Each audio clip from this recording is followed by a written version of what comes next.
Are you interested in doing the ketogenic diet but worried about some of the things that you've heard about ketoacidosis, cholesterol, gaining weight, things like that around the ketogenic diet? I'm Dr. Terranella, and we're going to discuss 5 of the ketogenic diet myths that I see in clinical practice and have a little more nuanced discussion about some of these things. So if you're interested, keep watching. We're going to get into the details. We're all about helping you gain a deeper understanding of your health and what's going on with your body. Hopefully this video gets you a little bit closer towards that aim. I also wanted to point out that sometimes when I'm producing this content, I get a statistic wrong or the name of something wrong, and almost always there's a corresponding blog article on our website, SW Integrated Medicine /blog. You can find it there. Those oftentimes go into a little bit more detail than the videos do as well. So please check that out if you're interested. And it does take considerable effort to produce this content. So if you're liking the information, please click on the like button and subscribe to the channel. If you do have questions about any of the content, please ask it in the comment section here or on the blog. That's why I'm producing the information, for you to gain that deeper understanding. So ask the questions if you have them. Hope you enjoy the video. Thank you for watching. Let's get into it.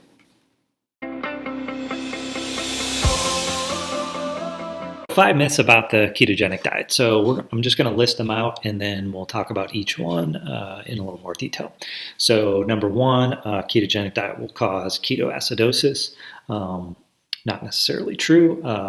Will make you gain weight. So eating all the fat, you'll get fat. That's also definitely not true. Will raise your cholesterol. Maybe. We'll talk about that. It's good for everyone. So regardless of, your blood work and things like that, I just have to do the ketogenic diet. It's the only way that I'm going to feel good, and you can't actually gain weight on a ketogenic diet. So some people erroneously believe that if you just do the ketogenic diet, there's no way you can gain weight.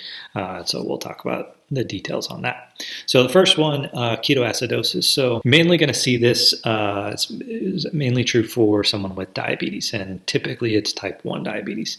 Well, it can occur if you have type 2. It's almost always going to happen with type 1. There's other scenarios where this can happen too, but the main thing is that the body is not getting enough nutrients, glucose specifically, into the tissues, and so the body, as a result, you're mobilizing protein, fat to produce, your body's doing everything it can to mobilize these fat stores and protein stores to turn into fuel. And when you have type 1 diabetes, you don't have the insulin to put the nutrients into the cell to turn glucose into, even if you're eating plenty of carbs, you won't have that glucose to turn into fuel. And so you end up with a lot of changes in your normal physiology that's going to cause this acidosis type state. So again, it's almost always going to happen in the presence of type 1 diabetes. There are some scenarios where it can happen with type 2 as well, but it's pretty rare. Now, what we usually tell people is, you want to kind of gradually make this change from high carb, moderate carb to lower carb. And so if you're doing that over, weeks to months, then there's very little chance this will occur. If you have type 1 or type 2 diabetes, that scenario may change a little bit. So if you're getting blood work done, generally, all the labs are showing, you don't have a diabetic state, then it's going to be fairly easy for you to do this without worrying about ketoacidosis. In this case that you have type 1 diabetes, you really want to be very careful and deliberate about how you go about this.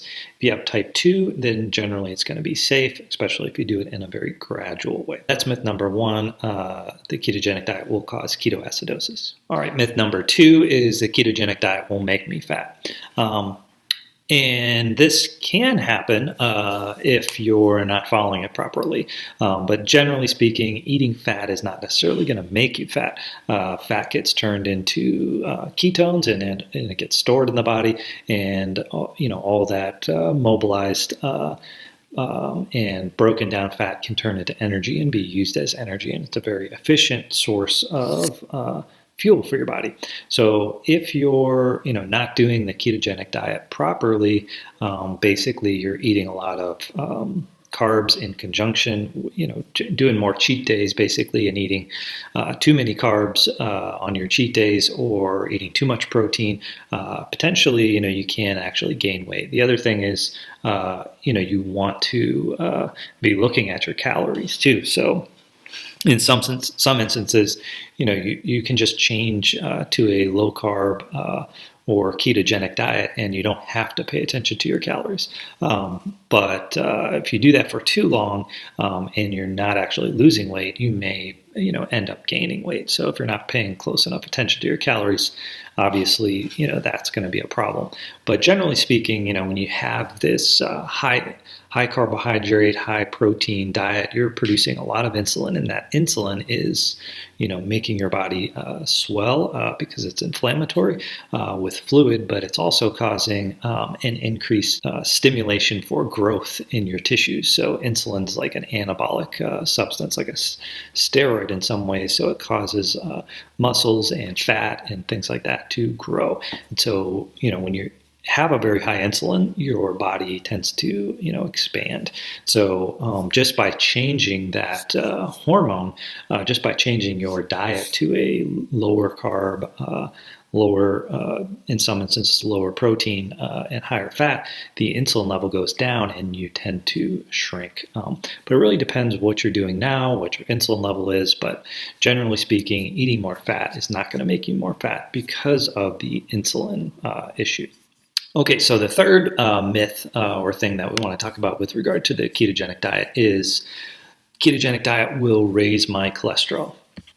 And this one can be true, but it's obviously not going to be true for everyone. Otherwise, it wouldn't be in the list. So the thing is, if you do have, generally speaking, when you have high insulin, high triglycerides, high cholesterol, that's being driven by high amounts of carbohydrates. And by lowering those carbohydrates, you will see a decline in your LDL cholesterol and LDL particle number. If you don't know what those are, you can look at other videos on LDL-P and LDL cholesterol to kind of go into the detail and the difference there. But most people that I recommend doing the ketogenic diet will see a reduction in their cholesterol just by doing that. But if you just go on the ketogenic diet and you have normal insulin, normal glucose, there is a chance that it will raise your LDL cholesterol, and that's a bad thing.